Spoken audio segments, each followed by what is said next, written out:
Hello, welcome back to the channel. Nigel here with the Nigel's Modelling Bench. And yes, it's Sunday. It's the 5th of January 2025 and it's the day after the night before. Yesterday you saw part 5 revisited where I did some painting and stuff and was very slow because of the awful weather we've had. If you're not in the UK, we are getting battered at the moment. It's just, the forecast is absolute garbage. Last night in Gloucester we had no snow. We had lots and lots of sleet. We had hailstones, loads of rain. I think we had freezing rain at one point. And they've told us that by now, this is sort of, what is it now? It's 4 o'clock in the afternoon. They've told us by now it'd be like 10, 11 degrees. And it's not, it's about 2 or 3. So the forecasting lately around this part of the country has been abysmal. It's been terrible. Yeah, it's been really bad. Let me know how it's been in your part of the world, because I remember last spring, you know, going out to the pub with a jacket on and, you know, look at the forecast and it's like 5% chance of a light shower, and then you walk home and get soaked, and then the next day it's 90% chance of heavy rain and you walk home sweating in the sun because you've got a raincoat on. It's just absolutely dire, really bad. Anyway, enough about that. What about this Porsche? So, if you remember, we've assembled this dashboard, we did the gauges and everything, the steering rack is in, that's all done. I haven't fitted the steering wheel yet. Not because I'm worried about alignment, because it only goes on one way. It has a D-shaped hole. What we could do is open up that hole and fit it, but I may well do that. I may well open up that hole, make it into a round hole, and then I can put the steering wheel on in the deadhead position, because as it is at the moment, we can't get it there because of the way the teeth are designed. So it's always going to be just off when the wheels are dead ahead. So we may leave that till we've done the front suspension. So yeah, we've done all that except for the steering wheel.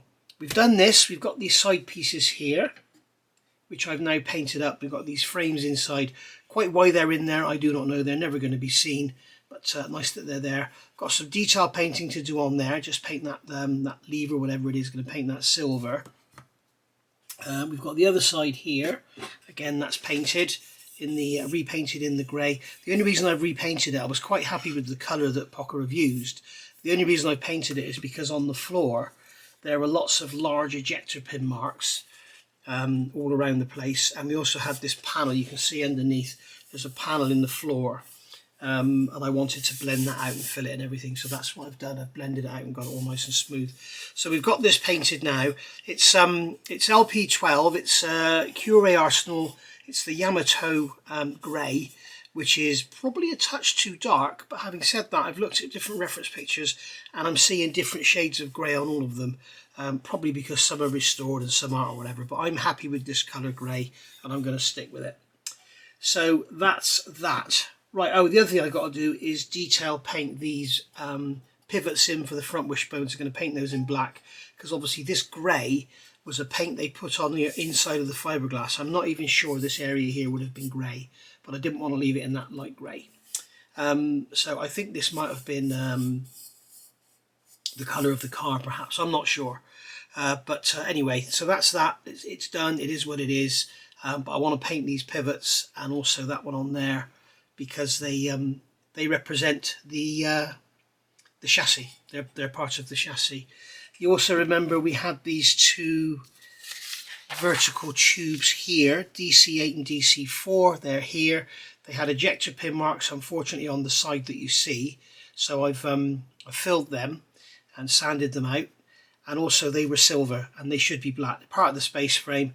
I don't know why the tubes are so fat, but anyway, it's part of the space frame. So I thought I'd get them done and have them black. On this side, there should be a big fuse panel, but it appears that Pocher have missed that out. So maybe the aftermarket will jump on with that or something. You could scratch build yourself. Scratch build one for yourself. So, so that is all done. So we need to turn the page and look at all of this. Now, we've got these units here and they need to be screwed to there. But as I say, I want to do some detail painting first. So I'm going to get that bit there painted silver and I'm going to get these pivots painted in black.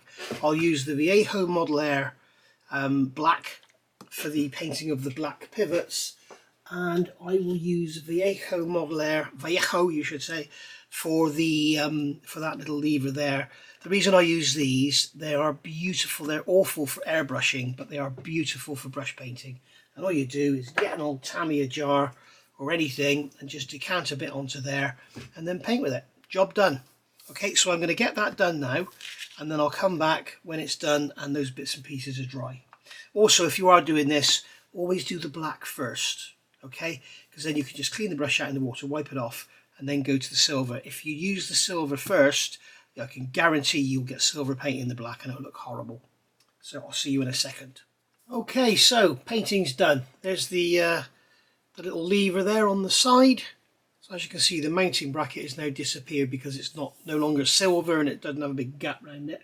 And we've done the little pivots for the suspension and everything, so that's all good. Right, I'm not quite sure exactly what that's for actually, that one, because we've got two on the actual main tub. Anyway, so now what we've got to do, following the instructions, we have to grab two L screws. So we need our screwdriver and we need two L screws, which are down here. These are plastic. Well, they're metal screws, but they're designed for going into plastic. And we're going to attach these to our dashboard. So I'm going to grab this is what I use for cleaning my glasses. Grab that so I can put this down on something rather than put it down on the modelling board. So that's going to go like that, and then this one's going to go on this side. So the steering rack is going to go through that slot there, and we're going to put a screw in there. So I'll get the screwdriver armed with a screw. Okay, and then we'll get, in fact I think I'm going to use my smaller screwdriver because I don't want to go rubbing that paintwork. So we'll put, look at that, it's clinging to it, it's like Velcro. So put the steering rack in there and hold that, that will slot into there. Okay, and then I'm going to put this screw in. That's quite a tight joint going in there, look at that holding onto that. So we've got to sort of try and hold everything together. It's very awkward, this is. What I'm going to do is do the screw up so that it's clamped, and then I'm just going to back it off so that I can still pivot it to get it in the right position. And the difference between being clamped up and being able to move it is very, very slight. Right, so that's that one. Then we've got arm the screwdriver again. And then we've got this side. It's going to go on exactly the same.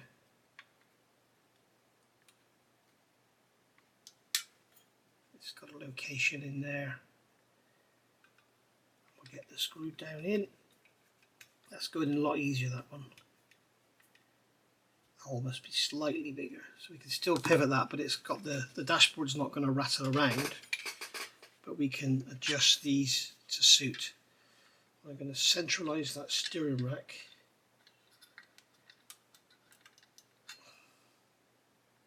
Okay, so that's that. And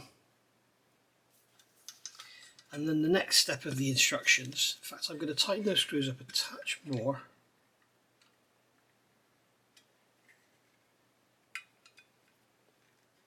There we go.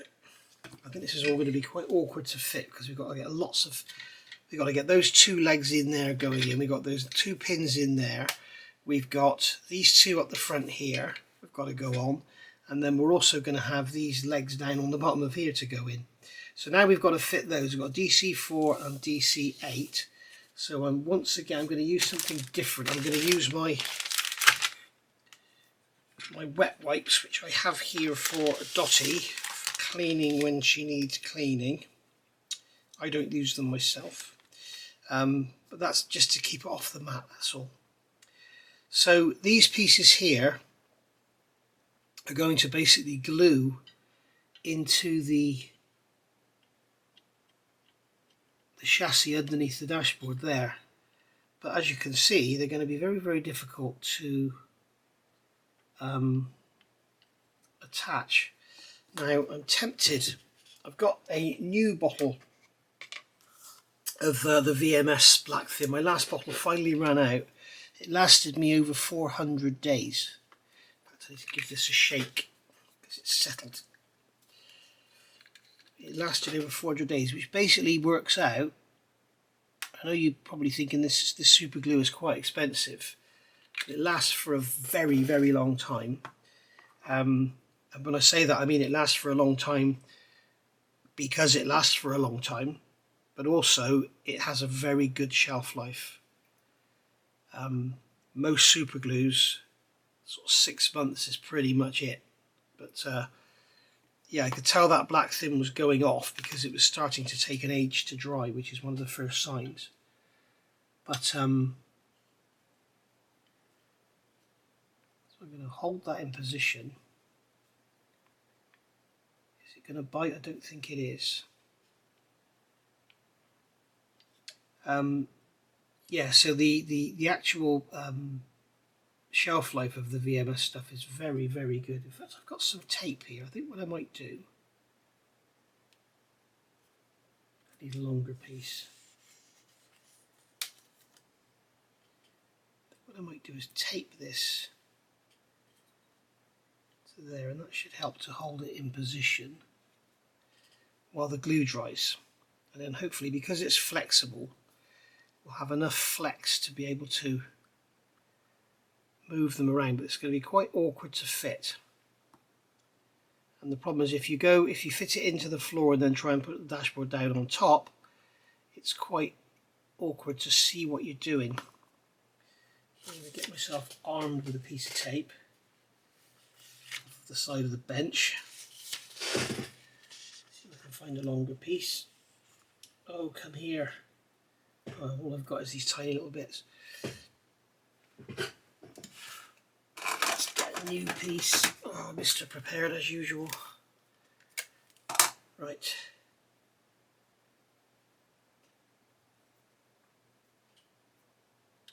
So that's going to go, let's put this bloody tape down.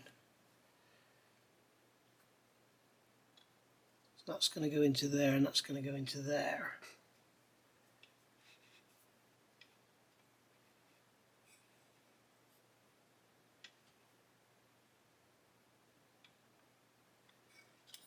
This is quite awkward. I don't know if that's in the way or what it is.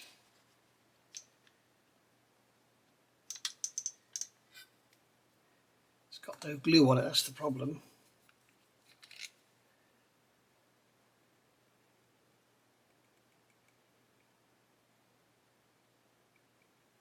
There we go.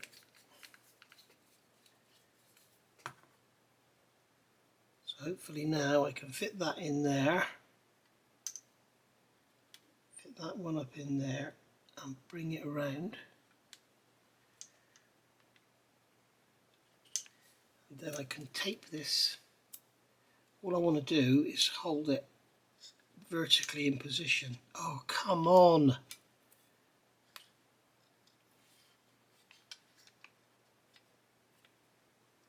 There we go. Yeah, it's not holding it at all because it's just all floppy and flopping around. This is really awkward actually. It's I'm not quite sure how else they could have designed it, but it is quite awkward. Let's get some glue on here so it's got something to go with. It's the beauty of the black, it just blends in. And the other thing with this VMS the VMS super glue is it does shrink back a lot. So if you do get, you know, oozage or whatever, it's cool because it just lets go. It just shrinks back.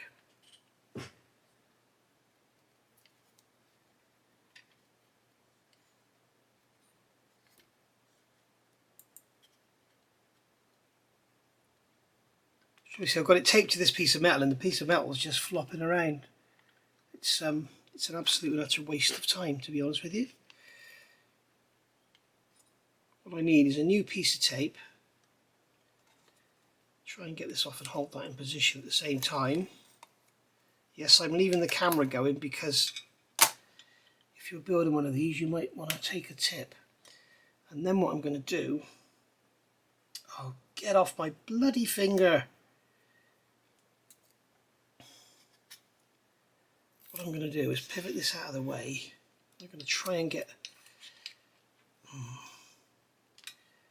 what I'm going to try and do is try and get this bloody thing, this tape to go through here. What I could do with is the super glue just to bloody well dry. I've got Dotty under my feet again. I daren't move my chair.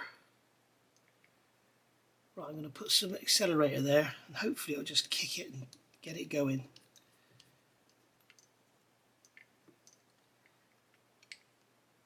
Oh, come on. That's one thing about this VMS glue, it doesn't dry instantly, which is a pain when you want an instant drying glue. You can see it's still not going even with accelerator on there. Nope, it's just not having it, is it? Bloody stuff. Let's get this steer back out of the way if I can. I can't. Try to pick this piece of tape up. I need 17 pairs of hands here. Right, let's get that tape on that tube there and then get it to pull down. What just fell off? Oh, that one fell off now, for God's sake. I'm going to do this off camera, guys, because I'm going to swear in a minute. Okay, so they're glued in. The glue is kind of curing. I'm going to try and get this in. So what we've got to do now is move this out of the way over here and let that cure. And then the next step is we've got to fit these wishbones into the floor using the pins, number 2. So we've got 4 pins in there, and then I'm not sure how they're going to go in. I don't know if they're how they stay in, because there seems to be no way of keeping them locked in, but we shall see. And then we've got to fit that in before we fit the floor. So hopefully that will help us guide those side pieces in. I don't know. This is all going to be quite awkward, I think. So we're going to grab our chassis, and that's going to sit down here. Okay, and I've got that bracket that's going to go in the floor. Now I've got my wishbones and pins here. So I'll slide that out of the way. So we're looking at pin 2. We've got 4 of those, and I've got my wishbones over here. Okay, and they're already pre-painted in the matte black, so there's no need to revisit them for any reason. I'm just wondering, do these pins press into here? No, so I don't know quite what's going to keep them in. So I'm going to get 2 pins out. I'm not going to get all 4 out. Close that up, and I want the wishbone for this side, which is that one. So we've got basically we've got with the floor the right way up, we've got a link there that's got to face downwards. So that's going like that. Yeah, that's going to sit in there. And then we've got a pin which is going to go in there. Now I don't quite know how or what is going to hold this pin in position. It doesn't even want to go in.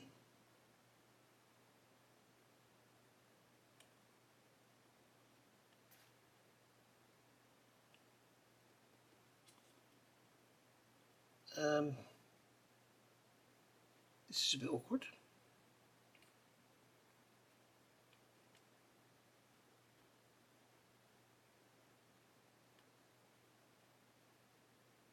Let me have a look at this a minute. I just look at it end on. Okay, it looks like you would literally have to force it in. It looks like the holes don't actually align, so it's actually the misalignment of the holes that's going to lock the pin in there.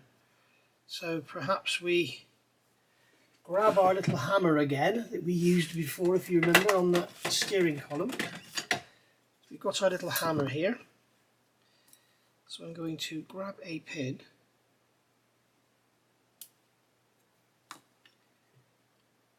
those tweezers are about as much use as a chocolate teapot.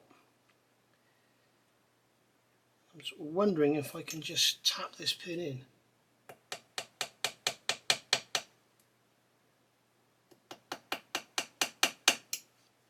No.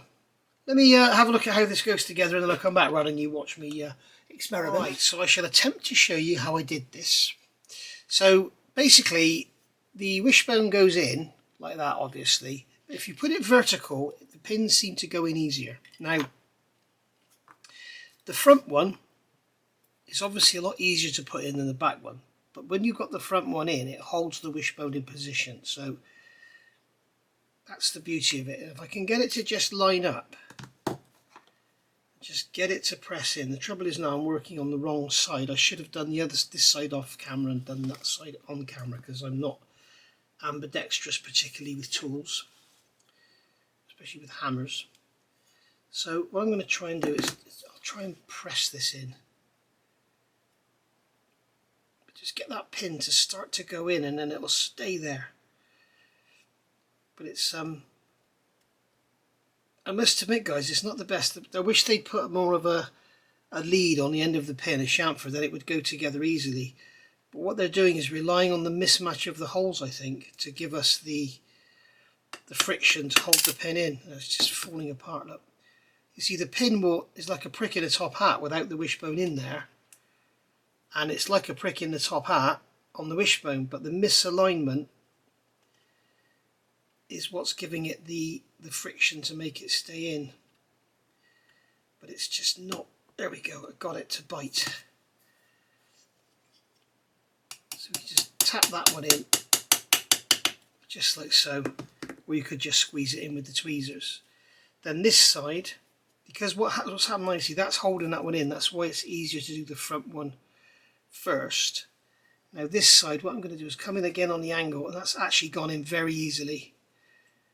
It's gone in very easily indeed, and now I can just squeeze that. There we go. That side went together a lot easier than that side. I wish I'd done that side on camera now. But there we go. So that's how that goes together, and that friction is going to hopefully be enough to hold those pins in. What you could do, drop a super glue on either side just to make sure. I don't think they need it, but that one may. So I think what I will do, I think I'll put a drop of super glue on the end of those two anyway, because they went together a lot easier than the others. In fact, I'm going to put it on all of them, because you can imagine that once the model's built, if one of those pins come out, you can imagine trying to get it back in. It's going to be a nightmare. So what we'll do, we'll just get a drop of the black VMS and we'll just plonk it on there on the end of the pin, and that'll capillary in around, and that'll be enough, just enough friction to stop that pin flying around everywhere. There we go. So yeah, it's, what is it? What time is it now? It's 5:15. So you're probably seeing this about 3 hours from now. And I think we're going to have some cursing when we come to fit that dash pan and everything in. I think it's going to be a nightmare. I really do. There we go. It also hides the silver pin, so it looks a bit better, doesn't it?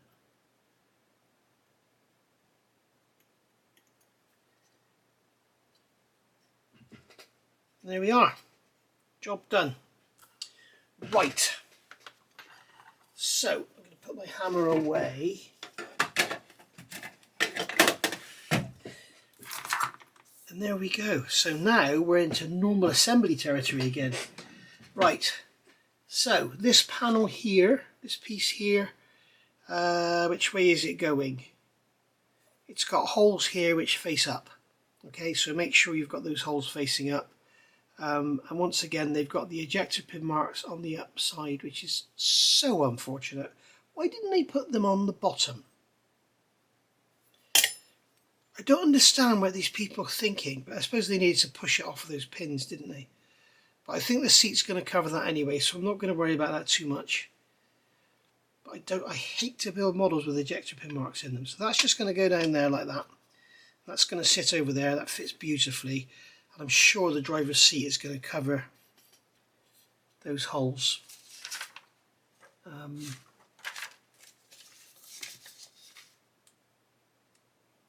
Driver's seat subframe, perhaps, I don't know. We may end up having to take it out again if we can. I don't think we can, but oh, it still have to stay.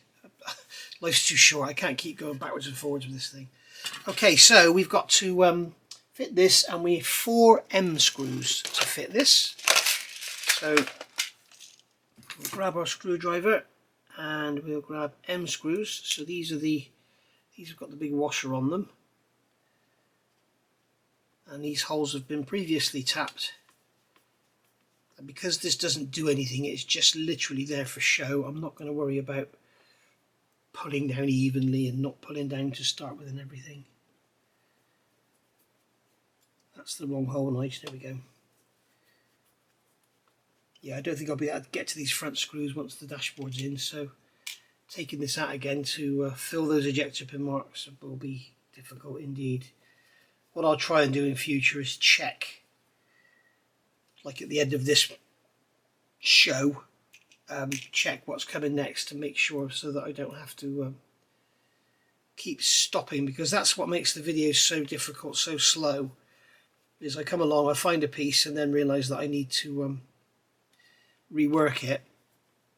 And as the case with this floor, a week's bad weather held me back, so there we go. So that's that in there. Okay, so that's all good. So now we've got to fit this into here. And I'm going to come in and I'm going to pick this up. And those parts are actually now glued in place. So I should be able to turn this over and have them not fall off. And drop this down in. Now then, remember, we've got pegs on here.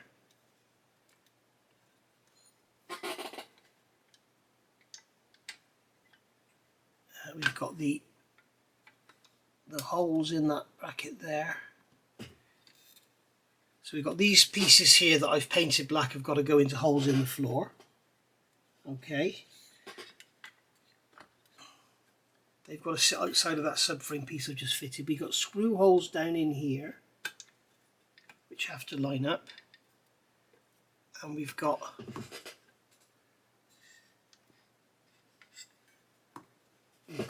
pegs underneath here, and we've got parts with pins in underneath there as well. And that has all gone together, believe it or not. Everything is lined up. That is unbelievable. So what I think I'm going to do is,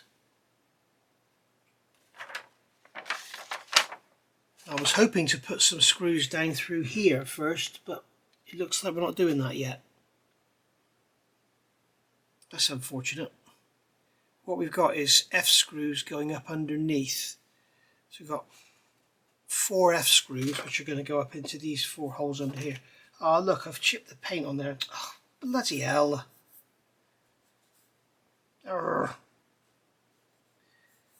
I'll just have to mask around here and respray that panel. Oh, that's annoying. That's very annoying. It's because I only painted it yesterday and the paint's still a little soft. But they've gone in.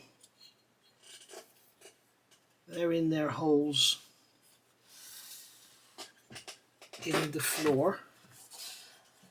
As you can see here, there's holes on the bottom of there where they go into the floor. And then we've also got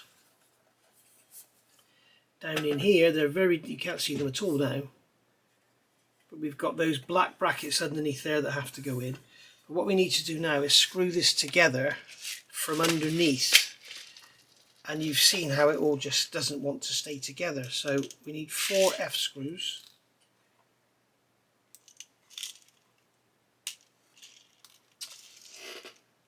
I've just chucked an F screw in there. Where is it?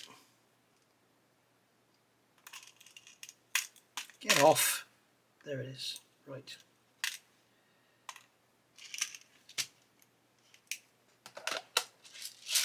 Okay, so I'm going to arm my screwdriver. I use the smaller one in case the holes aren't big enough. And I'm going to lift this up and try and just get a few turns. I know you can't see what I'm doing, but what I'm doing is coming up underneath. I just want to get this held together so it doesn't all just want to fall apart on me. Cool, I bet there's some of you out there that have been doing this and cursing and swearing. I'll have to go back and watch the Pocher video and see how he got on with it. Mind you, the thing is, when you get these companies do their own promotional videos of how things go together, they will never ever show you somebody struggling. They will never show you that because it doesn't look good for them. And that's why watching YouTubers like myself, that will always give you an honest opinion. Some of you are commenting about the IXO or the IXO kit that Pedal to Metal's building. Now, which one do I think is better? I think they're both about the same. I think they've both got their issues, good and bad. I think the IXO kit has more detail, but as I said before, you know, when you look at sort of with this, the UJs on the rear drive shafts, on this kit they're 2 pieces. On the IXO kit they're about 10 pieces and about 12 screws. Do you need 10 pieces and 12 screws to represent 2 UJs that aren't going to move? The answer is no. And then also you've got loads of screw heads, whereas with this you've got moulded on bolt heads. So, you know, you pays your money, you takes your choice. But there we go, that is step 7 complete. So we've got those front wishbones in, they're all good. Then the next thing we're going to do is move on to the pedal box, which is where we're going to end up being able to screw those fronts down there. So, so that's all good. Right, I'm going to say goodbye for now, and that's it. One thing I do want to show you quickly. Let me get the 18mm because it's the easiest one to use. This here, to clean it up, get a nice fresh piece of masking tape and just go over the top.